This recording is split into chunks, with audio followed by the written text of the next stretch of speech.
Hey y'all, good morning. Today we are doing the book review for A Daughter of the Drowned Empire by Frankie Diane Mallis. This one was our first book club pick for November and I was very excited to read it, and now I'm very excited to get to the rest of the series to get some answers. And yes, we're going to talk about this today. We have our Christmas giveaway going on still for a few more days. A week? What's today? Yes, almost a week. So you still have time to enter into that to get a book lover themed box of goodies if you go check that out now. And if you're new here, I'm Morgan.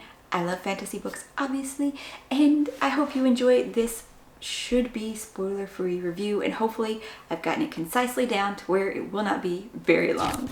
We will start off with the world building. I feel like this is a good place to always start, so that's what we're going to do. This is centered around the Lumerian Empire, and specifically we are taking place in Pomeria, which is the most southern country of the empire, that they are close to the ocean and where most people would have come after the Lumerian continent was drowned 1,000 years ago. Not many things survived from then, so they have documents, but the works of translation, things have been slightly changed, and this comes up in the book, so this is the thing. The Lumerian continent, though, is where the Lumerian Empire came from, and they all have magic. But this devolves into the peoples, though, because in Lumeria, obviously, there are all Lumerians. They're all born with magic. And then in the country that is adjacent to the Lumerian Empire is called the Star Court, and those peoples are Afrians. The way they are described is almost like Jinn. They also have magic, but they are a bit different, and they are also a bit conniving, but they have a good working relationship with the Empire. They're allies of a sort. They need each other. They mine a specific sort of materials and stuff for the Empire. Another group of people that is there would be humans, but humans have no magic. There is no mention, though, exactly of where humans are, except they're not in Lumeria. Because they have no magic, they have no place in that society. In this world is full of magical creatures that also survived from Lumeria, such as griffins. They particularly live in the northern regions. And then there are the seraphim, which is another type of large flying bird, but I don't know, the way they sounded, it's not that they were described like a dove, but that's just what I pictured in my head, because they're very gentle, whereas the griffins are like big warrior birds. So yes, that's how it's described. And the Asherin, hold on, let me look up with the word. Yes, Asherin is flying horses, but they don't have wings. They fly literally with magic from their hooves until they are older, and then they no longer have the ability to fly, and they're just more like regular horses. But all of these creatures came over from Lumeria with the people during the catastrophe. That's the word, catastrophe. So they are still bred and cared for by people and highly revered. But yes, that is about the world, except for the politics. And the politics almost needs its own thing, because it comes into play, and it's also weird. From what I've heard, it comes into play even more in book 2. Now, how this is broken down and why politics is kind of so important, though, is because it's an empire, right? So it has an emperor. Underneath the emperor is 2 imperators, one for the northern region, one for the southern region. And underneath those are all the kings or queens of the individual countries. With the kings or queens, there's also the council that rules those countries as well. So many political peoples, and I do believe that there is a council over the empire too. Like, it's the emperor still at the top, but I think with the imperators, there is also this ruling council over everything as well. Politics comes into play a lot, though one of the aspects of it, I'm still unsure why it was happening, because he already has his own thing in his own place. So why is this particular country, why are the moves happening there? It doesn't quite make sense, and I'm sure that there's got to be some underlying meaning that will get uncovered within the next books. Next up is something that is really, really big to the story, and yet not really gone into detail about. This is going to be the magic system. I feel that it's not super detailed because it is a soft system, where we are told that all Lumerians have magic, like it is in their blood. They are born with magic. They do go through a ceremony, though, called the birth bind to bind their magic, though, that really doesn't actually even come in until puberty. And in this, it's just to help them control it, and as their magic is growing while they're growing, and they are given the ability to use it as adults. And then this is when they have to choose their path of becoming a mage or becoming a warrior. So you would either get a stave or you would get a dagger, and this would be your focus to help your powers. But if you are stronger in it, which it did not explain for the dagger wielders, but for the stave wielders, you could like end up having a staff as tall as you are to help control and focus your powers. While it's not explained, it seems like everybody, though, they can learn whatever they want. Everybody's able to do the same thing. So there's no generalized special things. They're just, some are stronger than others, and some have more talent and want to do this than others. Then the other type of magics, as we said, were people of the Ephraim courts, as they're like jinn-like beings, but it said that they cannot harness their own magics. They are only able to use it when fulfilling somebody's request. And this talks about making deals with Ephraimians, like they're tricky, that what you get is never quite right, or what you have to pay back is always more than you should. So it's a very interesting aspect with that. And then there are the forbidden powers. In the Empire, at the revelation ceremony, when they're becoming adults, if you are found to have one of the 3 forbidden powers that are banned by the Empire, which are teleportation or mind reading or having visions, you're killed. You're just killed.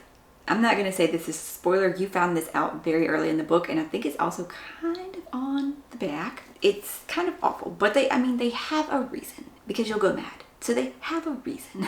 Though, as you're slowly finding out through the book, maybe things weren't always like this. And how did it change? Why did it change? This is something we're going to get deeper into, I'm sure, through the series, as Lear is only just uncovering it now. With that, we will move on to our next topic. Our main character, and pretty much the only one we do see through, I think there might have been one chapter from somebody else in this one, is going to be Lady Lyrenia Batovia. Yeah, she just goes by Lear through the whole book. So Lear is 19. Nope. Lear is 17 in the first chapter, but then we immediately go through a time skip after the first 1 or 2 chapters. And so the majority of the book is taking place when she is 19, which is when the revelation ceremony is, where the birth bind is taken off and your powers are unveiled and you choose to be a mage or to be a warrior. And after the horrible events when she was 17 and the way she has kind of been having to live, she is a princess. She's called a lady, but she's third in line to the kingdom of Bavaria, which has generally always been ruled over by queens. But after her mother died, it was put in her will that their father would rule until her oldest sister was ready.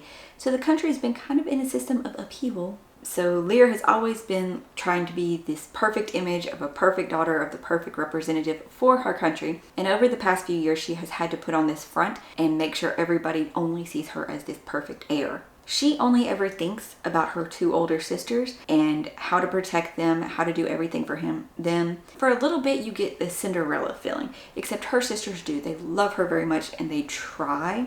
I don't know, I think they could try a little bit more to be slightly less helpless, because especially after the events of Lear's ceremony and her going through those, she's trying to still put them first. It puts her in some bad situations. So Lear is living with this huge secret and also this huge weight on her shoulders. And after the events of her ceremony go catastrophic, she has to make this kind of deal with the Imperator that she will go through this trial of strength to prove herself that she can pass through to survive and be useful pretty much, or she's going to be banished. And our other character comes in here because he is going to be her mentor, and he was also her first crush. This is Lord Ryan Hart. I'm talking about the plot and the characters here. We're just meshing this together apparently. And as he takes her on into training here at this academy and trying to make her see that she is capable. And then also another big part of the story is going to be Lord Tristan, who is kind of Lear's boyfriend,